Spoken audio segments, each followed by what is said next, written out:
اور صفحے کے شروع سے لائن نمبر 3 سورۃ النساء کی آیت نمبر 10 سے اعوذ باللہ من الشیطان الرجیم بسم اللہ الرحمن الرحیم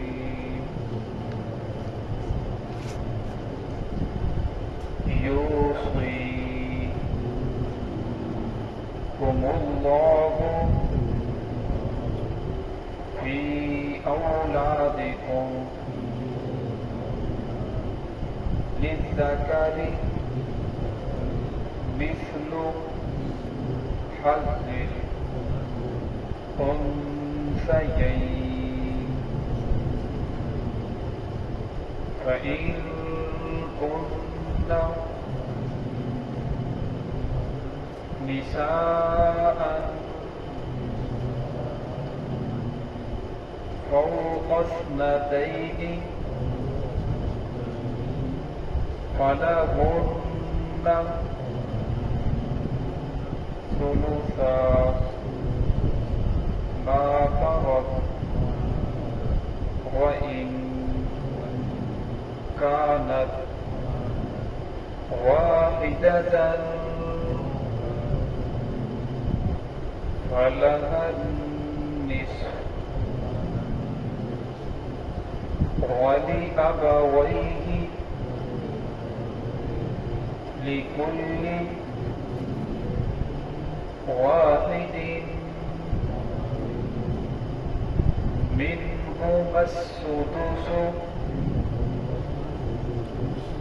مما ترك إن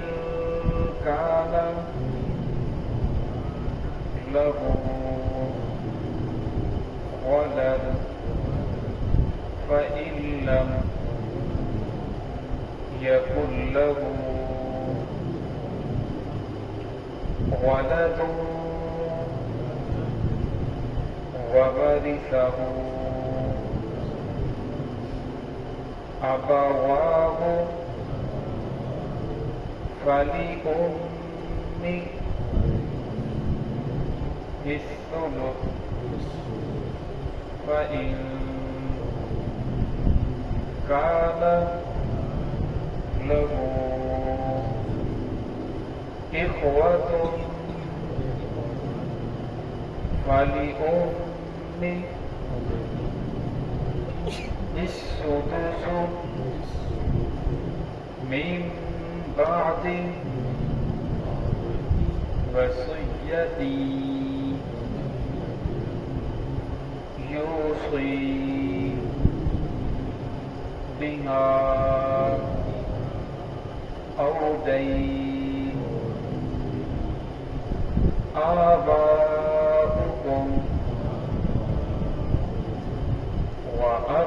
وأبناؤكم لا تدرون أيهم أقرب لكم نفعا فريضة من الله إن الله كان عليما حكيما.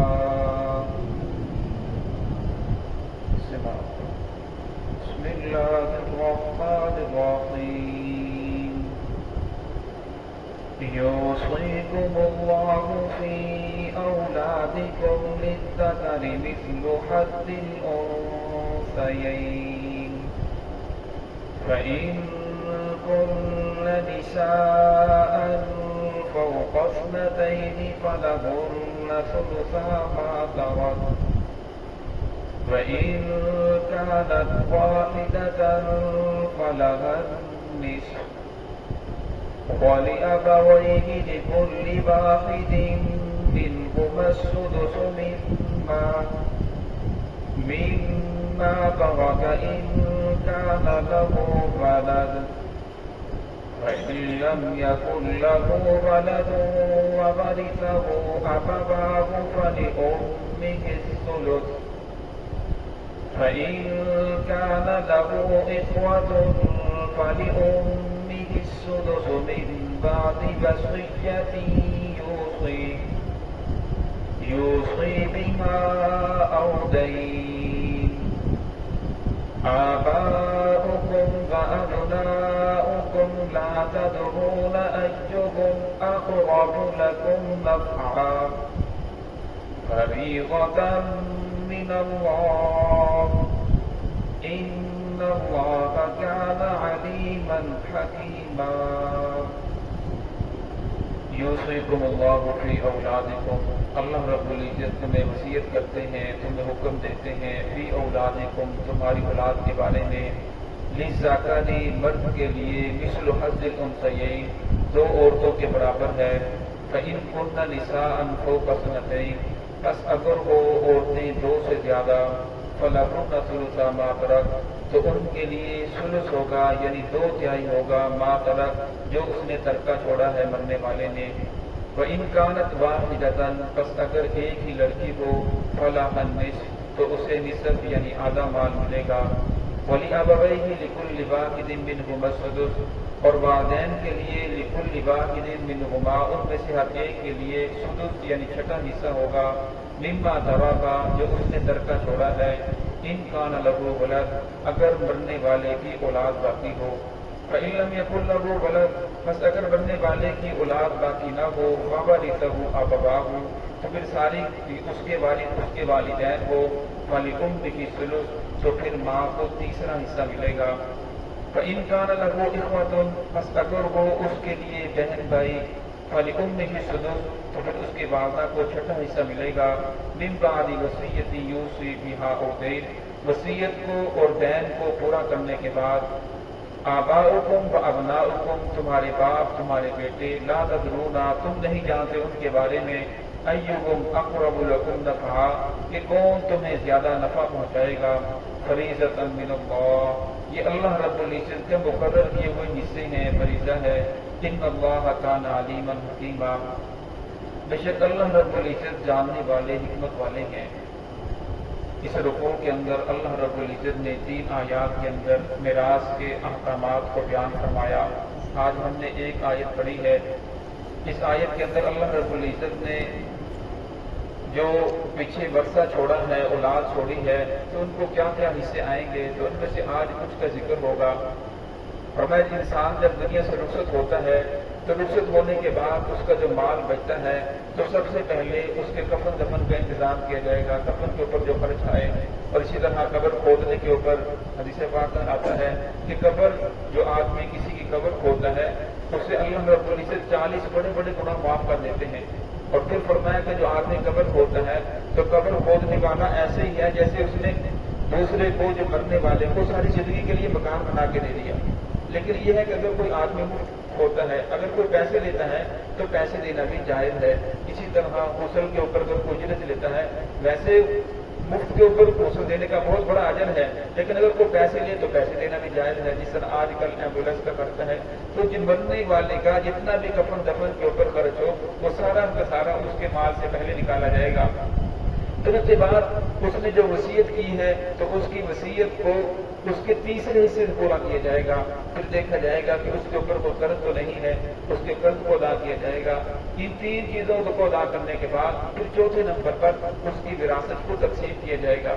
تو ہمیں جب وراثت کو تقسیم کیا جائے گا تو ان میں سے 4 ایسے لوگ ہیں جو وراثت سے محروم ہو جاتے ہیں ان میں سے ایک وہ ہے کہ اگر غلام ہو بیٹا غلام ہے آج کل تو ایسا سلسلہ ہی نہیں ہے کوئی علاقہ ایسا نہیں جہاں غلامی شرعی غلام آج کے دور میں نہیں ہے تو لہذا اگر کوئی غلام ہو تو وہ وراثت سے محروم ہو جاتا ہے دوسرا ہے اختلاف دین باپ مسلمان ہے بیٹا قادیانی ہے بیٹا کافر ہے تو فرمایا پھر باپ کی وراثت بیٹے کو نہیں ملے گی اسی طرح بیٹا مسلمان ہے باپ قادیانی ہے کافر ہے کسی اور مذہب سے تعلق رکھتا ہے تو فرمایا اس طرح بیٹے کی جو وراثت ہے وہ باپ کو نہیں ملے گی اور تیسرا ہے اختلاف دارین، ایک اسلامی ممالک کے اندر رہتا ہے، دوسرا دارالحرم کے اندر رہتا ہے، لیکن آج کے دور کے اندر بھی دارالحرم کوئی نہیں ہے، پہلے برطانیہ تھا، لیکن آج کے دور کے اندر وہاں بھی نماز پڑھنے کی اجازت ہے، مسلمانوں کو اپنی عبادت کرنے کی اجازت ہے۔ اور چوتھا جو ہے فرمایا کہ اگر کوئی باپ اپنے بیٹے کو قتل کر دے یا بیٹا باپ کو قتل کر دے، فرمایا قاتل کو اس کی میراث میں سے حصہ نہیں ملتا۔ اور باقی اللہ رب العزت نے اس آیت کے اندر بیان کر دیا، یوصیکم اللہ فی اولادکم، فرمایا اللہ رب العزت نے تمہیں وصیت کی ہے تمہاری اولاد کے بارے میں۔ تو یہاں اللہ رب العزت فرمایا کہ ذکر مثل حظ الانثیین، کہ لڑکے کو 2 حصے ملیں گے لڑکیوں کے برابر، یعنی جتنا 2 لڑکیوں کو حصہ ملے گا کتنا 1 لڑکیوں کو حصہ ملے گا، یعنی میراث میں سے 2 حصے لڑکے کو اور 1 حصہ لڑکی کو آئے گا۔ فإن كان له فإن كن نساء فوق اثنتين، فرمایا اگر اس نے مرنے والے نے لڑکیاں ہی چھوڑی ہیں اور لڑکیوں کی تعداد بھی 2 ہے یا 2 سے زیادہ ہے، فرمایا پھر ان کو 2/3 ملے گا، یعنی وراثت کو 3 حصوں میں تقسیم کیا جائے گا، 2 حصے لڑکیوں کو مل جائیں گے تو 1 حصہ جو بچے گا وہ باقی ورثاء کو ملے گا۔ وَإِنْ كَانَتْ وَاحِدَةً فَلَهَا النِّصْفُ، فرمایا اگر مرنے والے کی صرف 1 ہی لڑکی ہے، اس کے علاوہ اس کی کوئی اولاد نہیں ہے، پھر آدھی جو میراث ہے وہ لڑکی کو مل جائے گی، باقی جو میراث ہوگی وہ باقی ورثاء کے اندر تقسیم کی جائے گی۔ وَلِأَبَوَيْهِ لِكُلِّ وَاحِدٍ مِّنْهُمَا السُّدُسُ، فرمایا ان کے والدین کو ہر میں سے والدین میں سے ماں باپ کو ایک چھٹا حصہ ملے گا۔ اگر اس کی اولاد ہو، یعنی مرنے والے کی اگر اولاد ہے تو ماں کو بھی چھٹا حصہ ملے گا، باپ کو بھی چھٹا حصہ ملے گا۔ اور آگے فرمایا اگر اس کی اولاد نہیں ہے فَإِن لَّمْ يَكُن لَّهُ وَلَدٌ، اگر اس کی اولاد نہیں ہے یا اس کی شادی نہیں ہوئی یا شادی ہوئی تو اولاد نہیں ہوئی یا اولاد فوت ہو گئی تو فرمایا اس کی اولاد سرے سے ہے ہی نہیں، تو فرمایا اس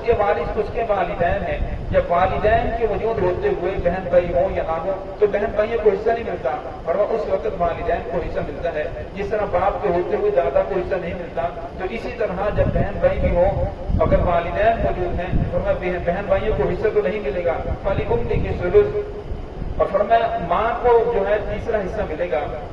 فَإِن كَانَ لَهُ إِخْوَةٌ فَلِأُمِّهِ السُّدُسُ، اگر والدین کے اس بیٹے کو یعنی بچے کے بھائی موجود ہیں بہنیں موجود ہیں فَلِأُمِّهِ السُّدُسُ، فرمایا پھر ماں کو چھٹا حصہ ملے گا لیکن بہن بھائیوں کو کوئی بھی حصہ نہیں ملے گا، اور جو باقی میراث بچے گی وہ ساری کی ساری باپ کی طرف منتقل ہو جائے گی۔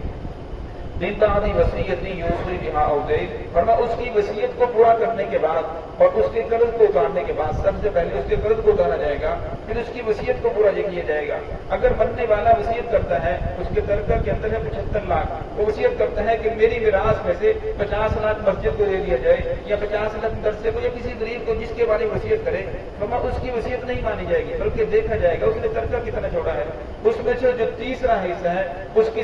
ساری میراث کو تقسیم کیا جائے گا، کفن دفن کے اخراجات کو نکالنے کے بعد فرمایا قرض کو نکالنے کے بعد پھر جو میراث بچے گی اس کا تیسرا حصہ جو ہوگا اس کے اندر اس کی وصیت لاگو ہوگی، باقی جو میراث ہے اس کے اندر اس کی وصیت لاگو نہیں ہوگی۔ مثلا اگر سب کچھ ادا کرنے کے بعد اس نے ₹1,00,000 چھوڑا تھا اس میں سے 25,000 روپے اس کے قرض کے اندر چلا گیا یا اس کے کفن دفن کے اندر چلا گیا، باقی 75 لاکھ بچتا ہے تو اس میں سے 25 لاکھ کے اندر اس کی وصیت کو قبول کیا جائے گا، باقی جو 50 لاکھ ہے وہ ورثاء کے اندر تقسیم کیا جائے گا۔ تو یہاں اللہ رب نے فرمایا آباؤکم وابناؤکم، فرمایا تم نہیں جانتے کہ تمہارے باپ ہیں تمہارے بیٹے ہیں، تمہارے مرنے کے بعد تمہیں کون زیادہ نفع پہنچائے گا، باپوں کی طرف سے زیادہ نفع پہنچے گا یا بیٹوں کی طرف سے زیادہ نفع پہنچے گا۔ ایسا نہ ہو کہ مرنے والا اپنے مرنے سے پہلے کہہ جائے کہ میرے باپ کے لیے اتنا حصہ ہے یا میرے فلاں بیٹے کے لیے اتنا حصہ ہے، فرمایا ایسا نہیں کرنا چاہیے۔ فریضۃ من اللہ، اللہ رب العزت نے جو فریضہ مقرر کر دیا ہے یہی سب سے بہتر ہے۔ ان اللہ کان علیما حکیما، فرمایا اللہ رب العزت جاننے والے حکمت والے ہیں، تو اس لیے فرمایا کسی کی طرف وصیت کر کے کسی بیٹے کو زیادہ دینا یہ میری بہت زیادہ خدمت کرتا ہے، یا کسی کو کم دینا یا کسی اور کے لیے ایسی وصیت کر دینا جس کی وجہ سے دوسروں کو تنگی ہو دوسروں کو نقصان پہنچے، فرمایا ایسا نہ کرو، اگر ایسا کر کے جائے گا تو پھر مرنے والے کو اس کی سزا بھگتنی پڑے گی۔ فرمایا اللہ رب العزت جانتا ہے، تم نہیں جانتے کہ تمہارے مرنے کے بعد کون تمہیں اصحال ثواب کرے گا، کون تمہارے پیچھے نمازیں پڑھے گا، صدقہ خیرات کرے گا، اس لیے فرمایا فریضۃ من اللہ، اللہ رب نے جو فریضہ مقرر کر دیا ہے حصہ مقرر کر دیا ہے اسی کے مطابق اسے تقسیم کیا جائے۔ اب جو قرآن پاک کے اندر حصے تقسیم ہوئے ہیں اگر کوئی انسان اس کا انکار کر دے، کوئی انکار کر دے کہ یہاں بیٹیوں کا حصہ نہیں ہے یا بہنوں کا حصہ نہیں ہے ورنہ وہ کافر ہو جاتا ہے۔ اگر کوئی انکار نہیں کرتا مانتا ہے لیکن عمل نہیں کرتا، تھوڑا پھر عمل نہ کرنے والا بہت بڑا گنہگار فاسق ہے۔ تو لہذا دعا ہے کہ اللہ رب العزت ہم سب کو صحیح طرح قرآن پاک کے اوپر، حدیث کے اوپر عمل کرنے کی توفیق عطا فرمائے۔